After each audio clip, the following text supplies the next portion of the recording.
자, 미시경제학 생산 비용 파트를 질문해 주셔서 그 질문에 대해서 답변을 해드릴게요. 자, 일단 이제 물어보신 거는 한 개 생산이 감소할 때 한 개의 비용은 왜 증가를 하는지.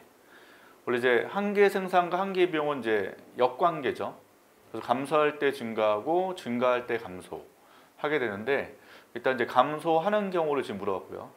감소할 때 한 개의 비용은 왜 증가를 하는지 예시를 알려달라고 말씀드렸고, 그래서 초반, 중반, 마지막에 한 개의 비용과 한 개 생산 내용이 맞는지 확인이 가능할까요?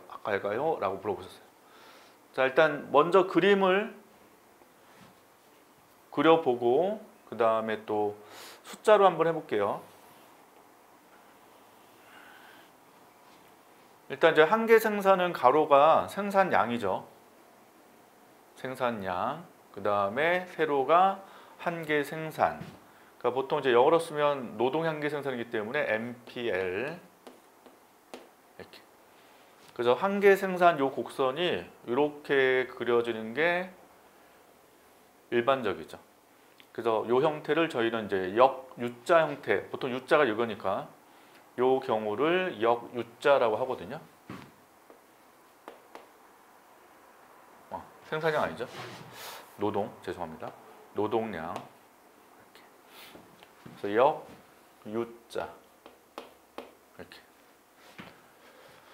그 다음에 이제 한 개의 비용은 가로가 생산량이 돼요. 생산량. 그다음 한 개의 영어로 마지널 코스트 MC. 자, MC는 U자로 그려지죠. 이렇게. 그래서 한 개의 비용은 보통 그릴 때 U자형이라고 하게 돼요. 자, 대신 이제 U자형 같은 경우에는 이제 올라가는 게 있고 내려가는 거 있는 거고, U자 역시 올라갈 때 있고 내려갈 때 있고 하게 되는데, 나중에 이제 시장 흐름 배우시면 요 한 개 비용이 올라가는 영역이 중요하다고 하거든요. 경제적 의미가 있다. 라고 해서 이제 이용국대학은 여기 MC 곡선에 올라간 영역에서 균형이 결정이 됩니다. 자, 그럼 한 개의 생산이 감소할 때니까 지금 왼쪽 그림에서 내려가는 영역이고요.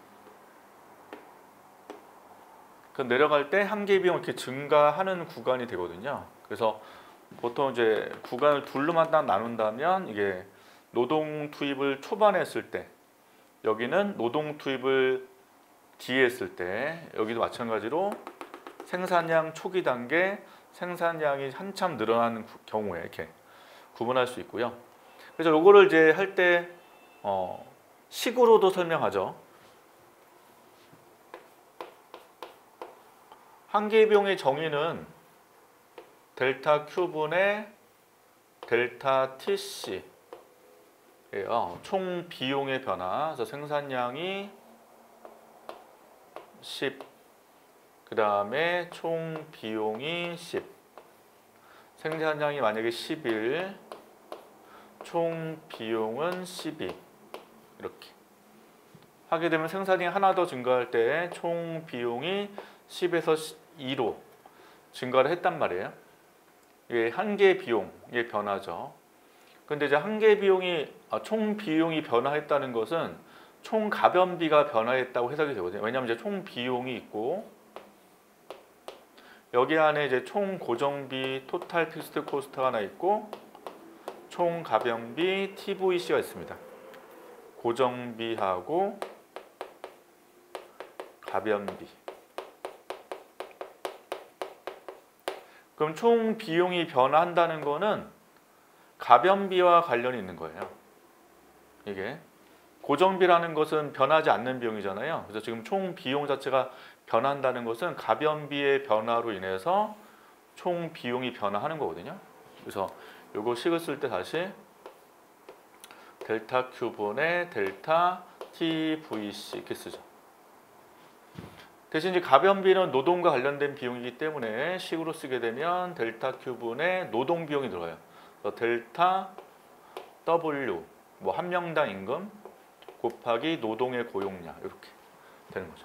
근데 이제 완전경제 시장 같은 경우는 임금이 고정돼 있기 때문에 상수거든요. 그래서 상수를 앞으로 뺄 수 있어요.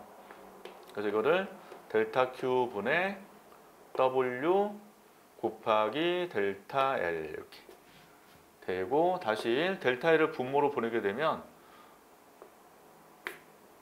델타 L분의 델타 Q 하고 W 이렇게 식이 되고, 다시 식을 쓰면 분모가 한계생, 노동의 한계 생산이죠.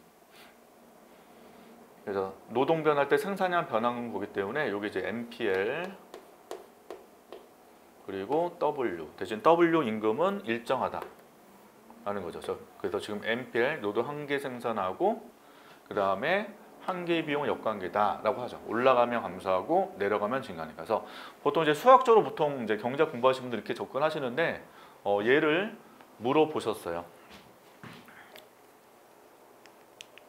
자, 보시면 이제 초반에 대한 내용을 넣으셨죠. 초반 부분은 알다시피 요 구간이죠. 요 구간이기 때문에 지금 이거는 한계 생산이 증가하는 게 아니라 감소하는 거잖아요. 그래서 여기도 당연히 역관계죠. 증가할 때 감소. 그죠? 지금 설명하신 것처럼 노동자 숫자가 지금 적을 때죠. 그러니까 적게 노동자가 투입이 되고 있을 때 노동자를 1명, 2명씩 투입됨으로 생산량이 증가해서 노동의 한계선이 쭉 증가하는 거고요. 그럼 직관적으로 뭐예요? 초반에는 노동자를 1명, 2명 고용했을 때 비용 증가가 별로 크지 않다는 얘기거든요. 그러니까 그만큼 지금 설명한 것처럼 효율성이 높다고요. 초반 단계는.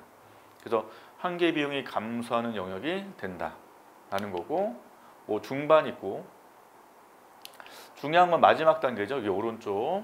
자, 오른쪽은 지금 알다시피 노동자 숫자가 과도하게 많아질 때, 그러니까 실제 회사가 한 10명만 채용해야 되는데 막 15명, 16명 이렇게 채용하고 있다면 노동자의 한계 생산이 줄어들고 있어서 그만큼 효율성이 악화될 수 있다고 해석이 되고, 이때는 아무리 노동자 숫자가 증가했을 때 한계 생산값이 일단 음수가 아니기 때문에 총 생산은 증가하긴 증가하는데 총 생산의 증가폭이 적어요. 그러니까 노동자 1명, 2명 채용할 때 생산량이 10에서 15로 예전에 증가했는데 지금 10에서 11 정도밖에 증가를 안 한 거거든요. 그럼 나가는 인건비는 굉장히 큰데 생산량 증가는 별로 크지 않는 상태다라고 해석을 할 수 있다는 거죠. 그래서 지금 서술해 주신 것처럼 노동자 늘어날수록 노동자의 협력과 오히려 떨어질 수도 있는 거죠. 그러니까 너무 부서가 많으니까 서로 간의 소통도 잘 안 되고 자원도 한정돼 있고 기술도 한정돼 있다 보니까 효율성이 떨어지면서 오히려 비용 좀 뭐한다? 증가를 한다고 해석할 수 있다는 겁니다. 그래서 지금 서술하신 요 내용은 잘 이해해서 서술해 주신 거고 써주신 거고, 보통 이제 일반적 저희 이제 경제 공부하시는 분들은 요 식으로 보통 하죠. 근데 이런 생각 하시는 거 잘하신 거예요. 왜 이런 현상이 발생했을까도 한번 고민을 해보시면 좋겠습니다. 하여튼 좋은 질문이었어요.